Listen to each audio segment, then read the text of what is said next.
Velocidade CBN. Oferecimento Santander Select. Invista com uma assessoria personalizada.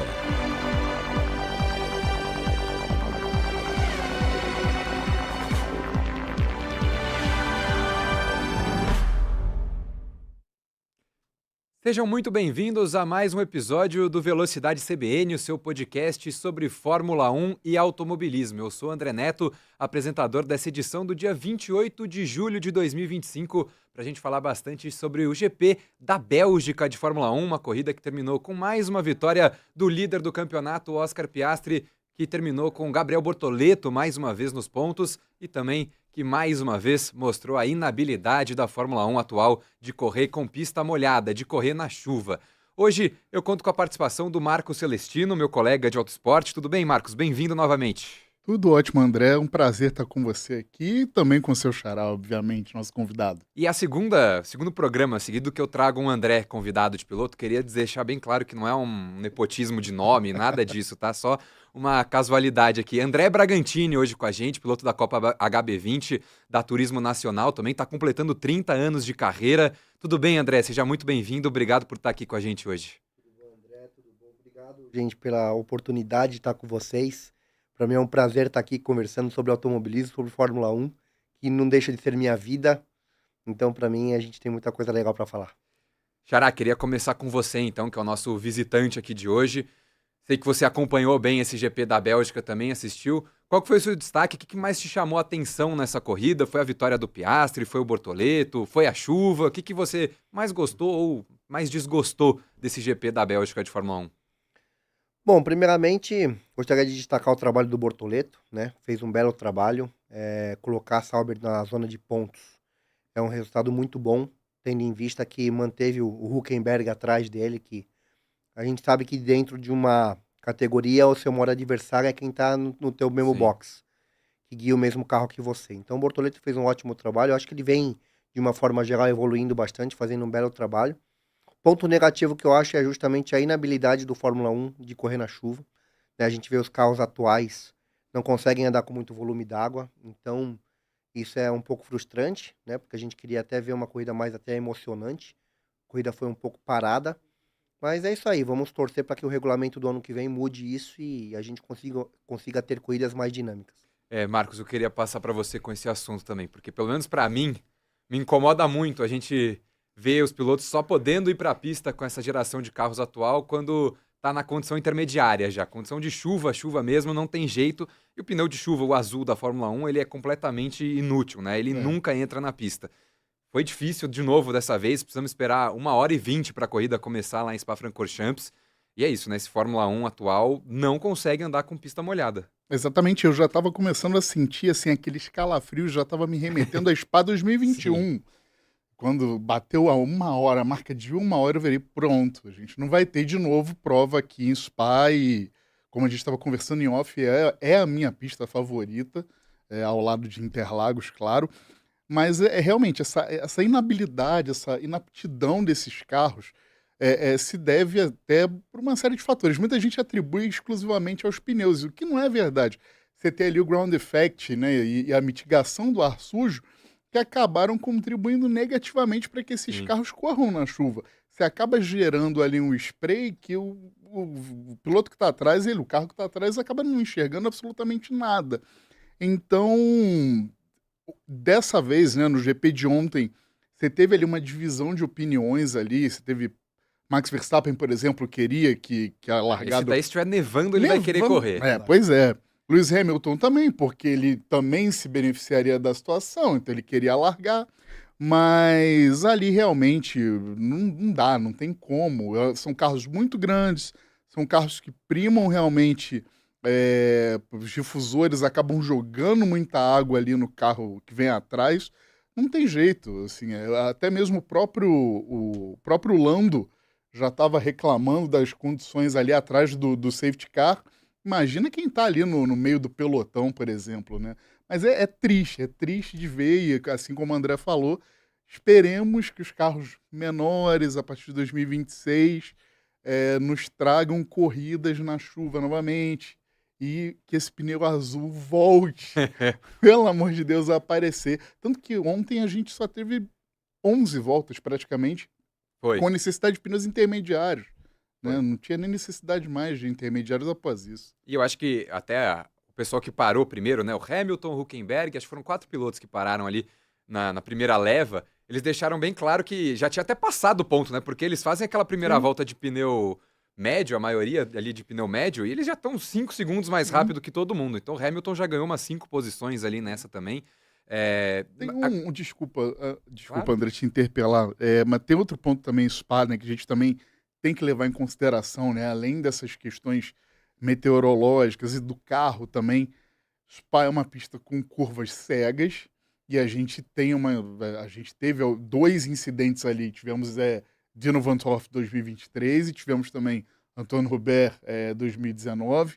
Então a gente tem que lembrar também que a segurança dos pilotos também tem que vir em primeiro lugar, embora a gente queira corrida na chuva, Sim, pelo amor de sim. Deus. Eu acho que segurança sempre é o mais importante dentro de um esporte de risco, mas a gente tem que entender que anos, décadas atrás, corria-se da mesma forma, até com mais perigo e, né, então é complicado. Esse carro tem um coeficiente aerodinâmico que joga muito o carro para o chão, para o solo, e com muito volume d'água o carro aquaplana muito. E, então é complicado. Então, tendo em vista isso, fica realmente impraticável ter uma corrida com muito volume d'água, mas é como você disse, André, a gente não vê os pneus de chuva serem utilizados, né? Sim. O Fórmula 1 parece que só tem pneu intermediário e pneu de seco, né? E até pensando nisso, Xará, você achou que a Fórmula 1 demorou talvez um pouquinho a mais para começar, que teve um excesso de precaução no início da corrida, que podia ter começado pelo menos um pouquinho antes para estender esse período de pista molhada?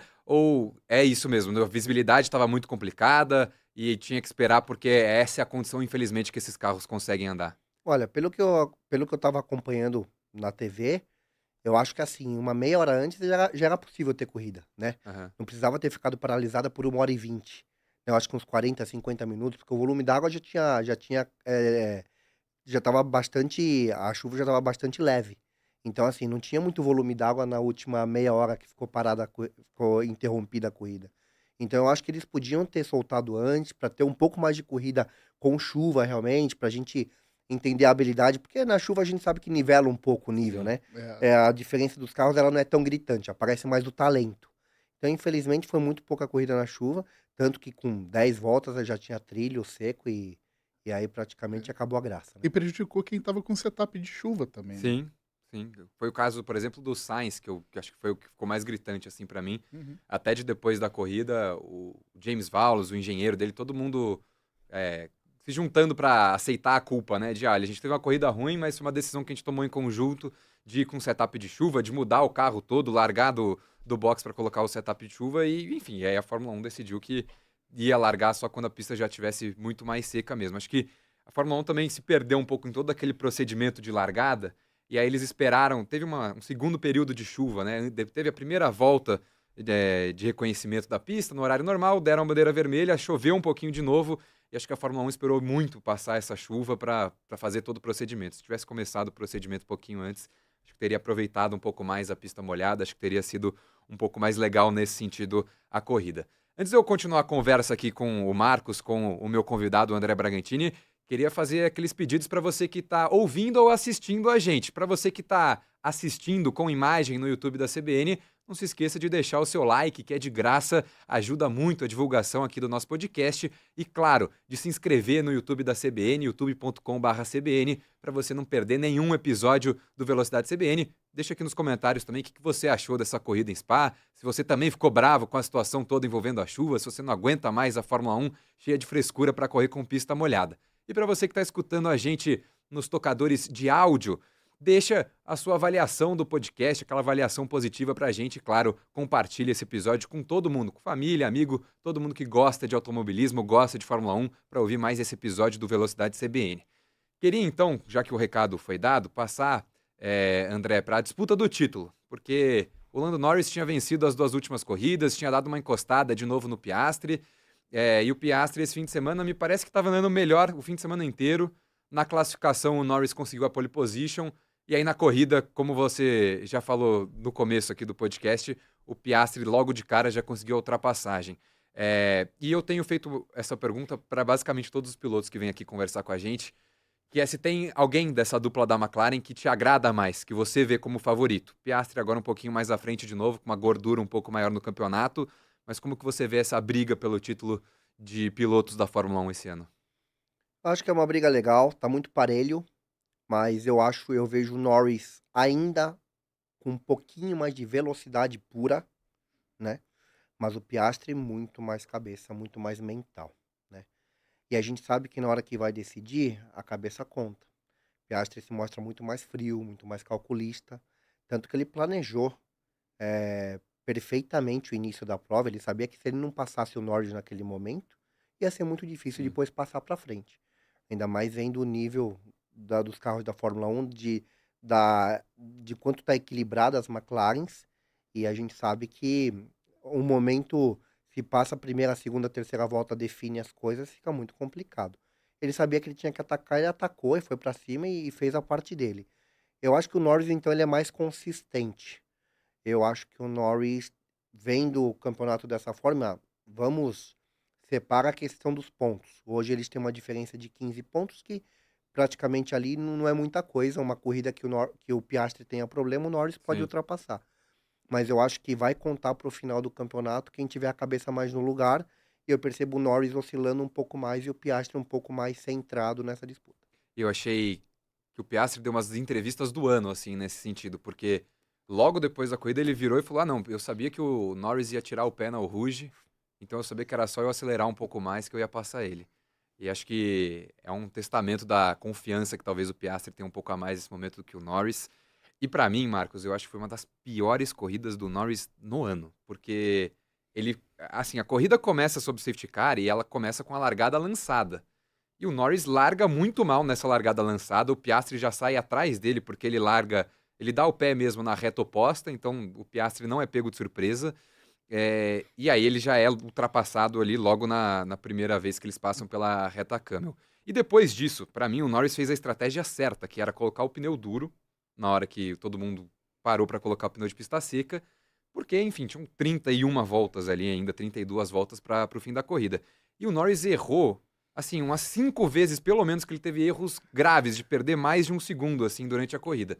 E ele termina a corrida 3 segundos atrás do Piastri. Se ele tivesse errado metade do que ele errou só, eu acho que ele chegaria pelo menos no Piastri. Talvez não passasse, porque como o André falou, as McLaren estão muito parelhas, talvez a diferença de pneu não fosse tão grande o suficiente para ele conseguir a ultrapassagem, mas pelo menos para mim, Marcos, foi um dos piores desempenhos em domingo do Lando Norris nessa temporada. Queria te ouvir também, você acha que foi ruim assim ou eu tô exagerando, tô pegando no pé do Norris aqui? Não, de forma alguma. Acho que o André Neto está sendo muito correto em sua observação. Lando Norris realmente. Aí a gente volta, né? A questão mental. Chega em dado momento que o engenheiro dele fala: olha, segura. Sim. Isso é impressionante. Quando o engenheiro vira para Não, o quando o engenheiro tem que dar instrução de como que o piloto tem que tem pilotar, que é meio pilotar, assustador, né? isso é absurdo. Para mim, ali foi a gota d'água. Ali, para mim, o domingo dele sucumbiu ali. Quando o engenheiro vira para ele: olha, você tem que pilotar dessa forma se você quiser chegar e terminar a corrida. Sim. A ponto foi isso que ele falou ali, né? No jargão popular, no popularesco. E o Norris acabou economizando. Ele acabou ouvindo o engenheiro, e aí a gente pode colocar aí a cabecinha de Lando Norris um pouquinho também no lugar, porque se fosse um Lando Norris de algumas semanas atrás, algumas etapas atrás, teria, eu acho, continuado a forçar situações ali muito complicadas e ele poderia acabar se perdendo. No entanto, mesmo mantendo o controle ali na parte final da corrida, foi desastroso. Uma largada lançada. Spa, conforme o André muito bem colocou, é uma pista que, poxa vida, se você se der bem na largada, você tem um trenzinho de DRS posteriormente, os McLaren estão no nível muito, assim, parecido, os pilotos andam a níveis muito parecidos, ele ia despontar, ele não ia ter problemas com o Piastri e ele ia ter vantagem na estratégia, que foi o que o Piastri conseguiu. Você tem o Rouge Radion, Retopós, na Camel ele já Sim. foi embora. Então, assim, realmente para mim foi o. Embora a gente possa aqui elencar inúmeras corridas ruins de Lando Norris na temporada, essa para mim também foi a pior dele, foi o pior domingo dele. Marcos, eu queria te falar sobre outro piloto também, que eu acho que, assim, o domingo dele até foi bom, mas o fim de semana, no geral, também não foi muito legal, que foi Lewis Hamilton. Esse aí eu venho aqui, a gente sempre conversa É. sobre Lewis Hamilton e as conversas têm sido difíceis sobre o Lewis Hamilton. Ele, inclusive, fez um post críptico, né, no Instagram dele sobre 8 de agosto, deixou uma data lá, enfim. A gente não sabe do que se trata, pode ser uma ação de marketing Sim. qualquer, mas o que eu vejo, assim, a gente teve uma sexta-feira, mais uma vez, muito ruim, uma corrida sprint absolutamente apagada. Acho que ele só se salva porque digamos, o substituto dele, André Kimi Antonelli, também teve um Não fim tá de bem. semana tenebroso. Já vem mal há mais 5. Ele chorou, inclusive, dando entrevista, foi assim, momento que deu pra ver que é um menino ainda, de fato, também, garoto. que tá começando na categoria e, enfim. Inclusive o Antonelli, rapidinho, já Claro. deixa você terminar o comentário, mas as últimas 7 corridas dele, ele tem 6 corridas fora dos pontos, com acho que 5 abandonos e um pódio, E um que é o pódio. terceiro lugar no Canadá. Então, assim, oscilando muito o Antonelli nesse momento na Mercedes. Pois é, e Lewis Hamilton no domingo ele fez o que não fez mais do que a obrigação dele. Tem um pacote que tudo bem, a gente já tá, e a gente até havia conversado há alguns programas atrás, quando que o Lewis Hamilton iria se encontrar? Qual que era a data limite? Qual que era o deadline para ele? Eu tinha colocado o Summer Break, ali para Mais mim. uma corrida, então. Tem mais uma corrida aí, tem uma Hungria para ver se vai ter algum resultado, mas pelo visto, acho que ele. Eu posso dar minha opinião? Claro, Claro, você opa. deve dar sua opinião. Cara, eu vejo a questão do Hamilton puramente mental, né? Um cara que ganhou tanto quanto ele, que teve carros competitivos durante tantos anos, e ele já vem numa sequência desde da mudança do regulamento pro regulamento passado pro regulamento atual, da Mercedes não se encontrar e tudo mais. Quando ele foi pra Ferrari, ele deve ter ido com uma expectativa, tipo, agora eu vou virar o jogo. Ele sentou num carro que não é tão competitivo. A gente sabe que a Ferrari tá bem atrás de uma McLaren, até mesmo de uma Red Bull. Agora com essa nova suspensão traseira, vamos torcer para que realmente reaja um pouco. Mas o Hamilton, acho que o que falta nele, cara, quando eu vejo nas entrevistas, é motivação, sabe? Eu ia te Do perguntar cara tá sobre com isso. sangue nos olhos, assim, Não. e falar, eu ainda posso, sabe? Então, às vezes eu vejo que ele se entrega muito, sabe? Tipo, é sintoma de um cara que, tipo assim, eu acho que ele pode estar passando por uma crise dele com ele mesmo, tipo, o que eu posso fazer ainda aqui? Será que eu tenho chance de conquistar um título ainda? Aham. Será que meu momento já passou? Eu falo como piloto, porque eu Uhum. já tenho 30 anos de carreira, 46 anos de idade, e já passei por essas perguntas. Eu falei, pô, será que eu ainda sou competitivo? Então ele deve pensar na cabeça dele, será que eu ainda posso? Sabe? E aí o cara, se ele se colocar em dúvida num nível daquele que a gente tá, que é dos melhores pilotos, melhores carros, cara, ele vai sofrer. Ele vai sofrer. E aí, então, o que acontece? Eu acho que quando ele tá bem, quando ele tá firme, ele vem, ele tem a performance dele, tem o rendimento dele, como na China, na sprint na China, ele Sim. ganhou. Uhum. E ganhou bem. A Ferrari tava num momento legal ainda naquele começo de temporada. Mas agora eu acho que é muito do mental dele se derrubar, dele se colocar muito pra baixo, sabe? Eu acho que muitas vezes eu vejo entrevistas dele derrotado, assim, totalmente derrotado e entregue. Eu acho que isso, pra ele, pro psicológico, no esporte de tão alto nível, não é legal, não é positivo. Até no rádio, né, André? Ele, No rádio mesmo. ele se expressa de forma similar a um autossabotador. Ele Uhum. tá ali sempre, parece que no embate com o engenheiro dele, eles nunca estão em sincronia, e ele sempre se jogando para baixo, jogando o desempenho do carro para baixo, do PEC, da pilotagem do próprio Hamilton. Isso realmente é bem interessante. Mentalmente, Sim. acho que a gente nunca viu o Lewis Hamilton assim, Sim. né? E eu acho que vem de anos também, né? De uma Mercedes que não estava competitiva, anos frustrantes. Acho que ele perde um título de uma maneira que eu acho que talvez até hoje ele não tenha digerido bem, porque de fato foi, enfim, foi um fim de campeonato com regras sendo colocadas ao lado ali e a Fórmula 1 decidiu colocar o Hamilton e o Verstappen para decidirem numa última volta. O Hamilton perdeu o título. E eu acho que ele até hoje não digeriu isso bem, e depois disso ele tem 2 anos em que ele não tem chance, ele está muito longe, inclusive, de brigar por vitória e brigar por título com a Mercedes. É, e eu acho curioso, porque eu ia perguntar justamente para você, André, da questão da motivação, porque no começo do ano, o Hamilton deu uma entrevista muito forte para a Time, falando que não era para comparar ele com ninguém, porque ele tem 40 anos, ele nunca se casou, nunca teve família, não tem filhos, porque o foco dele é exclusivamente o automobilismo e que ele tem uma vontade de vencer que é única, assim. Então, foi uma entrevista muito forte dele, deixando claro que ele ainda tinha essa intenção, essa fome que você falou.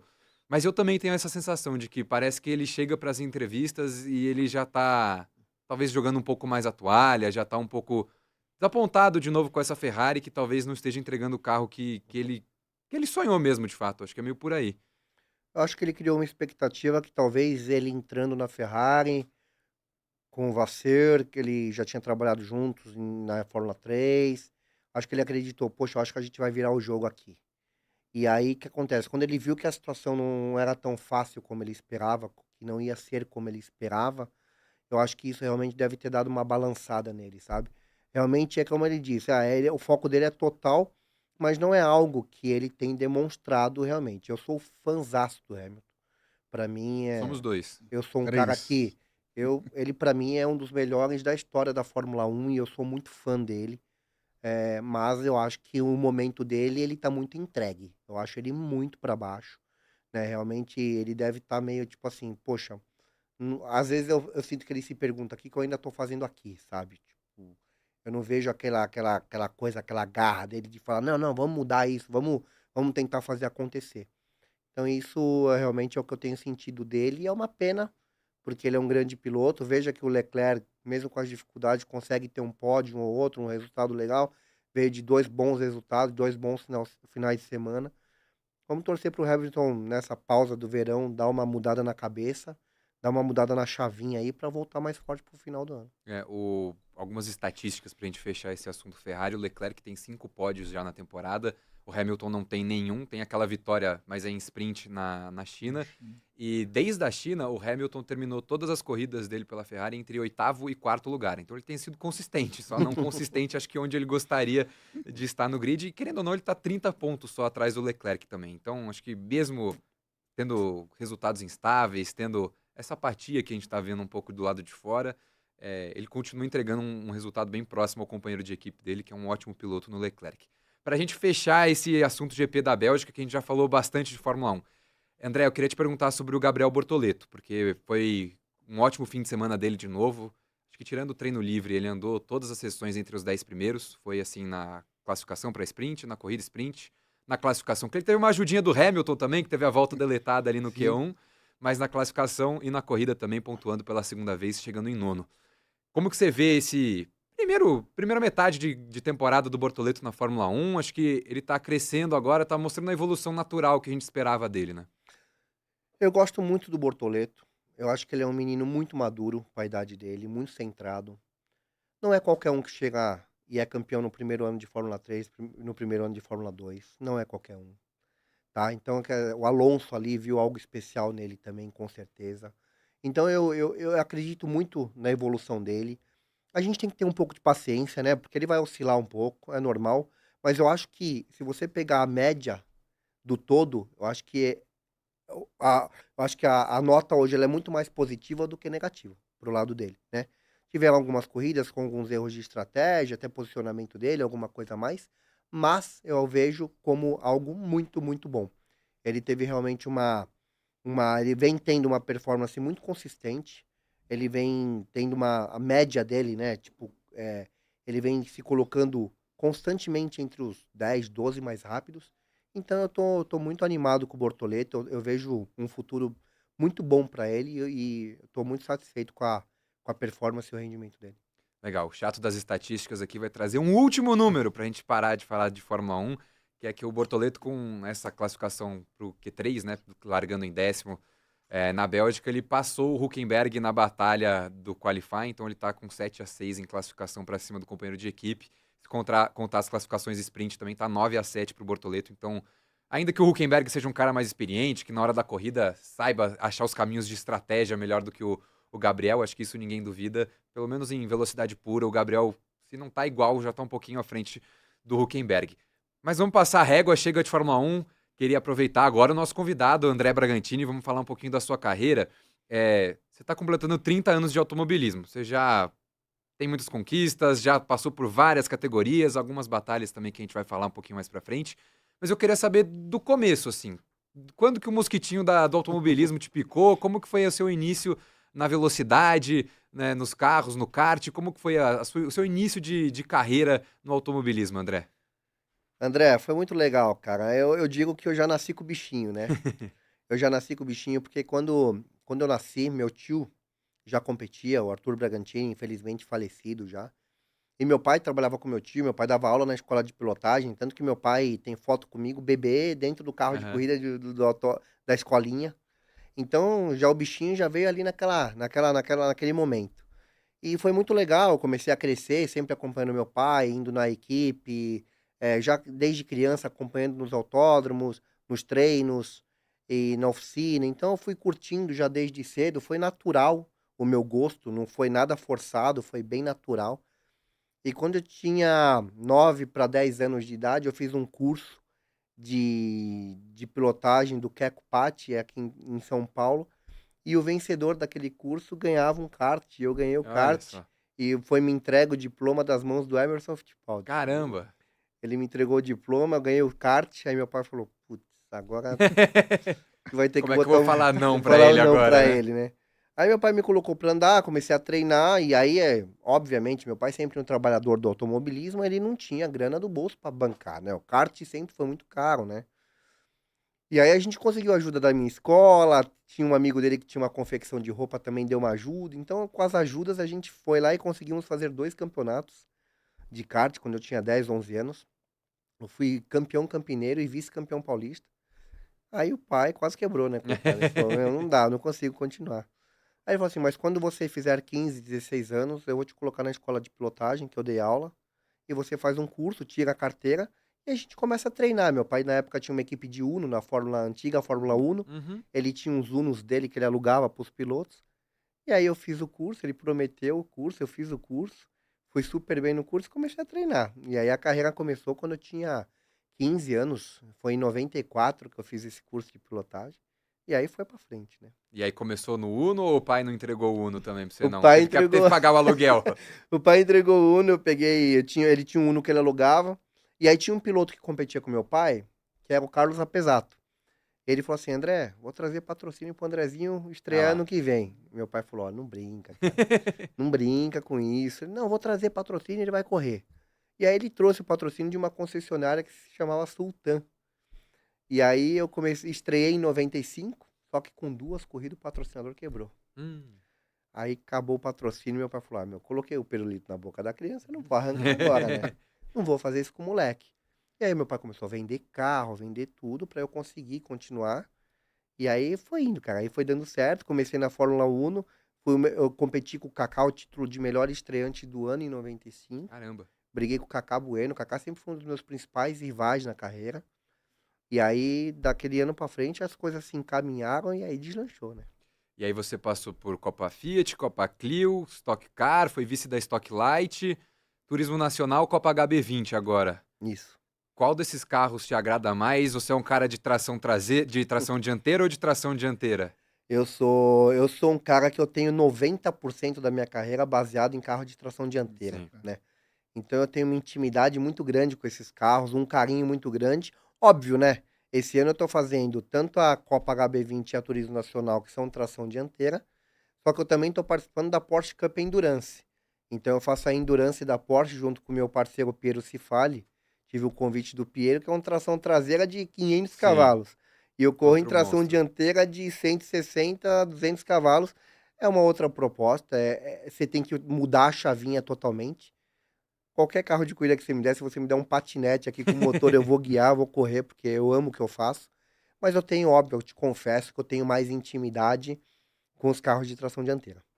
E queria que você explicasse também pra gente um pouquinho como é que é o carro da Copa HB20, que é a competição que você tá brigando por título. Queria que você explicasse pra gente como que funciona um pouquinho a competição. quanto que pesa o carro, por exemplo. Você falou um pouquinho da potência, mas como que é a parte técnica mesmo da categoria? Sim. É super legal. A Copa HB20 tem uma gestão monogestão, né? Então é monogestão, é uma equipe só que prepara todos os carros. Então a categoria tem 30, 40 carros, que são subdivididos em 4 equipes dentro da categoria, mas com um controle único de tudo, tanto de motor, de suspensão. Então cada equipe tem pequenos ajustes que pode fazer no carro, como a abertura da convergência dianteira, pode trabalhar com pressão de pneu, mas isso é igual para todo mundo. Ninguém pode mexer com setup, com nada. Então é um carrinho que tem uns 160 cavalos, a gente usa o câmbio pedal shift, a borboleta Aham. atrás do volante é bem legal, o carrinho é bem divertidinho de guiar. É um carrinho que eu brinco que eu chamo ele de meu caranguejinho, porque ele anda muito de lado. A gente gosta de colocar o HB20 para andar bem de lado.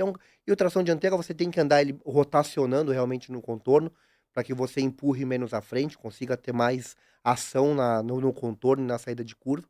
Então é um carro muito legal, a gente corre com pneu radial e é um campeonato muito equilibrado. A gente tem ótimos nomes, ótimos pilotos na categoria. É um campeonato que, se você for ver do primeiro ao sexto colocado, se eu não me engano, a gente tem menos de 15 pontos de diferença. Então é um campeonato que está muito parelho, né? A gente tem o lastro do sucesso para os primeiros colocados no campeonato. Eu tenho carregado o lastro o ano inteiro, porque eu me mantive sempre entre os 3 primeiros. Chego para a próxima corrida mês que vem, em setembro, em Curvelo, empatado na liderança com o Felipe Malinowski, então a gente está empatados. Então, tipo assim, mas a galera vem tudo perto atrás e a gente tem que administrar, cara. É uma situação que a gente tem que administrar o peso, tudo, para que a gente consiga chegar no final do campeonato, quando tira-se o peso para a última corrida, chegar numa boa colocação para você poder estar vivo na briga do título. Você me permite uma zinha? Mas é claro. Opa, você mencionou o pedal shifter, né, André? E é algo que foi aplicado aí recentemente na categoria. Queria saber de você quais são as diferenças, as principais nuances em termos de handling aí agora com o pedal shifter na HB20 a principal. Muito boa, Marcos, a sua pergunta, porque assim, eu fui campeão ano passado na HB20 Cup, que é a HB20 paulista, que corre em São Paulo, com os carros antigos do HB20 com câmbio mecânico, câmbio manual. Então, assim, com câmbio manual, o que acontece? Você consegue ter a ajuda do câmbio nas reduções, principalmente para poder parar o carro no motor e rotacionar mais o carro. Então, o carro que a gente correu no Paulista é um carro que você consegue mandar mais a traseira dele, no seu controle de câmbio, de pedal, de punta-taco e tudo mais. Já o câmbio com pedal shift, não. O motor tem uma proteção eletrônica para você não reduzir marcha de uma forma muito drástica, para não quebrar motor.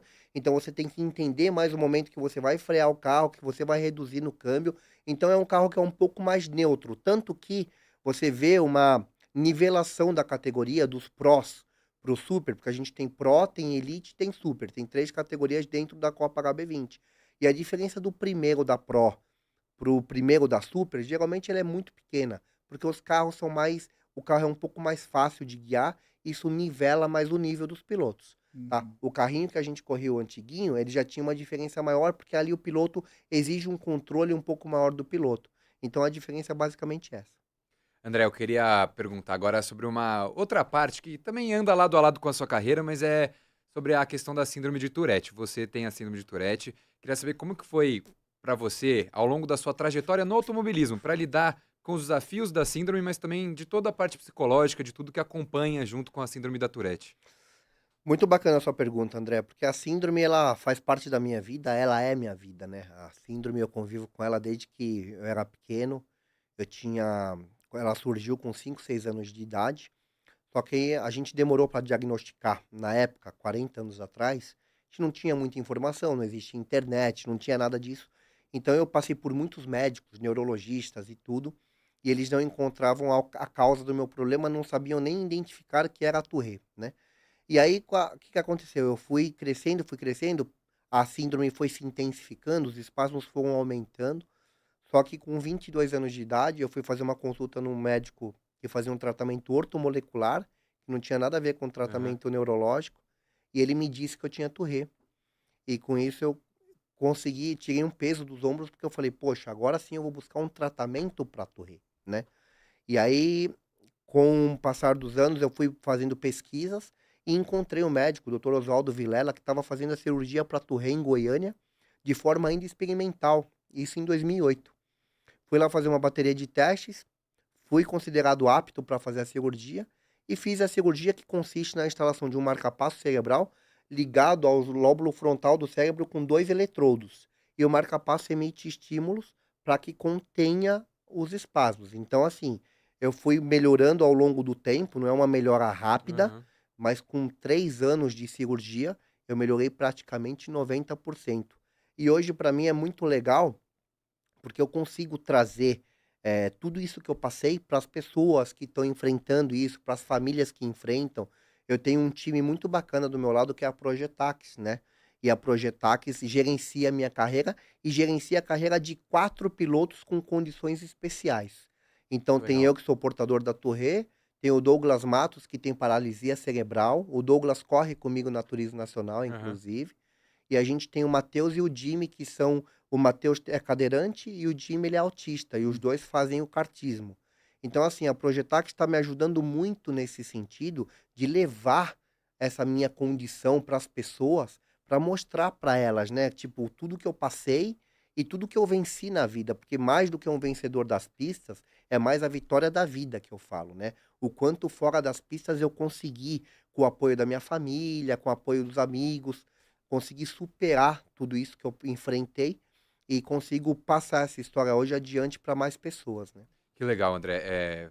Você ainda falou, eu falei a síndrome na versão mais portuguesa, né? Tourette, você ainda falou mais francês, Tourette. É, Não sei, acho que eu tô com a pronúncia errada aqui, vou me corrigir. Então, não síndrome tem, de não Tourette. tem. Tá. Não tem errado e certo, das duas Mas, formas. mas eu queria também perguntar um pouquinho da relação com o automobilismo. Como é que, enfim, os tiques te atrapalhavam em algum momento? Até, enfim, com a questão do ambiente do automobilismo, que a gente sabe que é um ambiente muitas vezes conservador também. Queria saber se foi uma fase difícil da sua carreira, ainda mais naquele momento que você falou que ainda estava diagnosticando, não sabia muito bem o que que era também. Uhum. Eu acho assim, eu sempre fui muito bem acolhido no meio do automobilismo, Legal. porque as pessoas que me conheciam, conheciam da família, conheciam do trabalho do meu pai, do meu tio. Então todo mundo via o quanto a gente lutava dentro do automobilismo para a gente fazer acontecer, para a gente trabalhar. A gente construiu, minha família construiu sobre o nome Bragantini de uma forma muito forte dentro do automobilismo. Sempre fomos muito respeitados. Eu sempre tive muito apoio. Óbvio, no começo da minha carreira, tiveram pilotos que quiseram boicotar, que me provocavam, mas isso foi muito lá no início. Aham. E aí, com o tempo, a galera foi ganhando aquele respeito, sabe? Tipo, poxa, meu, o cara corre, ele não bate em ninguém, não é um cara que é agressivo dentro da pista, que faz um monte de besteira. Então, tipo assim, sempre tive muita atitude, né, muito profissional dentro das pistas. Procurei, já errei muitas vezes, obviamente, mas nunca por má intenção ou causada pelos espasmos. Tanto que dentro de um carro de corrida, eu melhoro 90%, quase 100% dos Olha só. tiques. Então eu não tenho tiques dentro do carro de corrida, né? Então praticamente eu tô correndo como um piloto que não é portador da Tourette. Então eu consigo desempenhar minha atividade dentro do carro tranquilamente. Então nunca ofereceu nenhum risco para nenhum piloto, de acidente, de nada, nem para mim. Então muitas pessoas perceberam isso e hoje eu sou muito bem acolhido no meio, né? Eu tenho um respeito muito grande. Como eu já tenho 30 anos no meio, a pilotada que eu ajudo me chama de ô professor, professor, professor.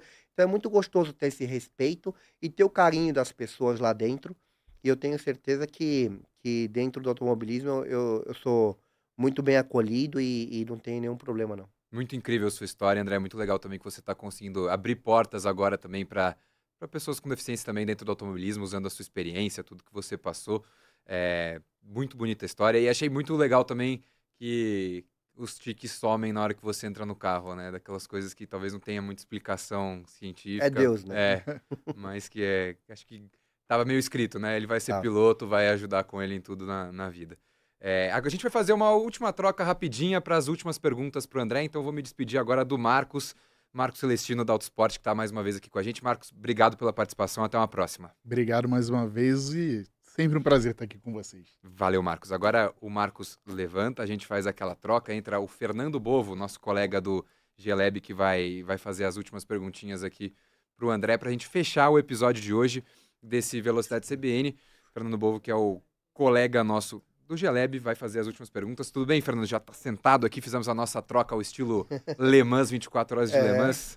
Fernando Bovo, mais uma vez aqui com a gente. Muito, muito obrigado pela participação. Seja bem-vindo e faça suas perguntas para o André Bragantini. Bom, eu é que agradeço. Muito prazer, André. Excelente história. Achei fantástica aí o que vocês estavam conversando, estava acompanhando aqui. Parabéns aí pela jornada. Eu quero falar com você sobre investimentos, sobre dinheiro. A Fórmula 1 é um esporte antigo, né? Tá chegando aí aos 75 anos agora, esse ano. E é muito normal que a tradição traga também alguns costumes ali. Mas não dá para a gente parar de se atualizar, né? Essa que é a questão.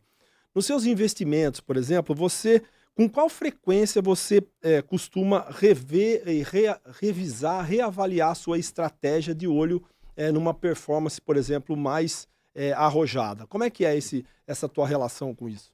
Eu sou muito vigilante em relação a realmente minhas contas, meus investimentos.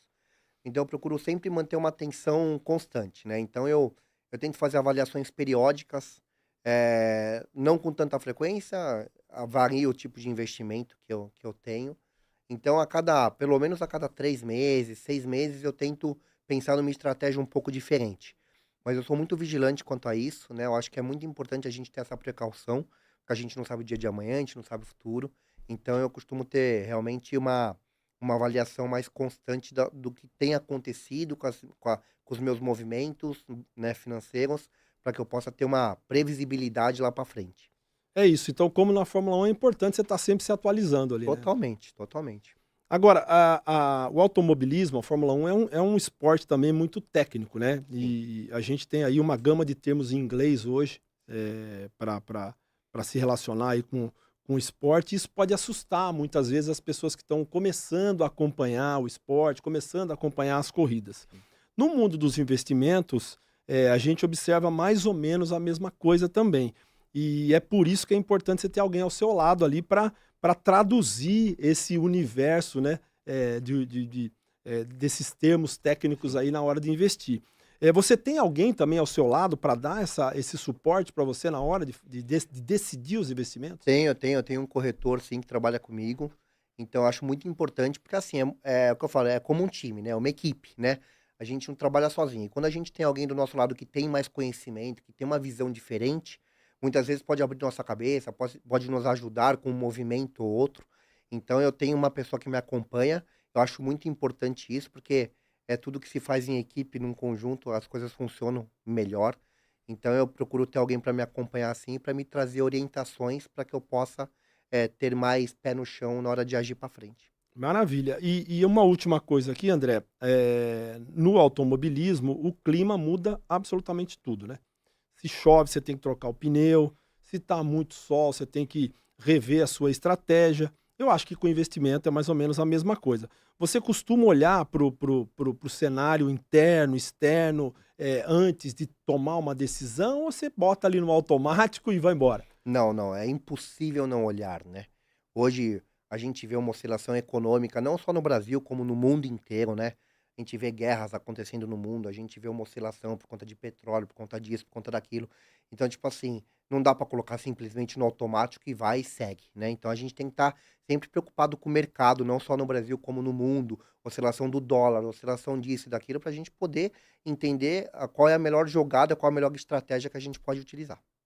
Muito bom, André. Muito obrigado, viu? Obrigado, eu que agradeço. Obrigado, então, Fernando Bovo. André, com essas últimas perguntas, então, eu me despeço de você. Muito obrigado pela participação aqui com a gente hoje no Velocidade CBN. Foi incrível. Quem sabe até uma próxima, Xará. André, obrigado, agradeço a oportunidade. Eu posso fazer uma consideração pequena aqui? Claro, o espaço todo seu. Eu tenho um projeto chamado Ultrapassando Limites, que consiste das minhas palestras motivacionais, ações sociais e da minha biografia.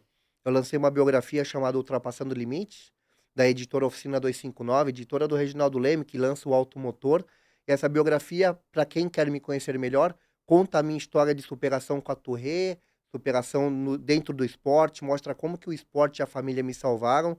Então essa biografia você encontra com a própria editora, pode entrar em contato comigo no Instagram, no @André Bragantini, me acha lá, pode também fazer contato por lá, eu estou sempre à disposição em responder às pessoas.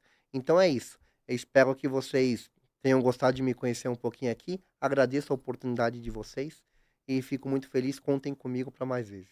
Tá aí André Bragantini, uma grande história com certeza, grande indicação do livro também, contando tudo que ele passou nesses 30 anos de carreira também e mais ainda de vida. Então queria agradecer muito ao André Bragantini, ao Marco Celestino, ao Fernando Bovo, que estiveram aqui na participação desse Velocidade CBN do dia 28 de julho. Também não posso esquecer a minha equipe técnica aqui, Priscila Gubiotti, o Cauã Barros aqui com a gente também, na Central Técnica o Alex Max, que estiveram comandando a mesa de som e que são as pessoas que colocam esse programa no ar.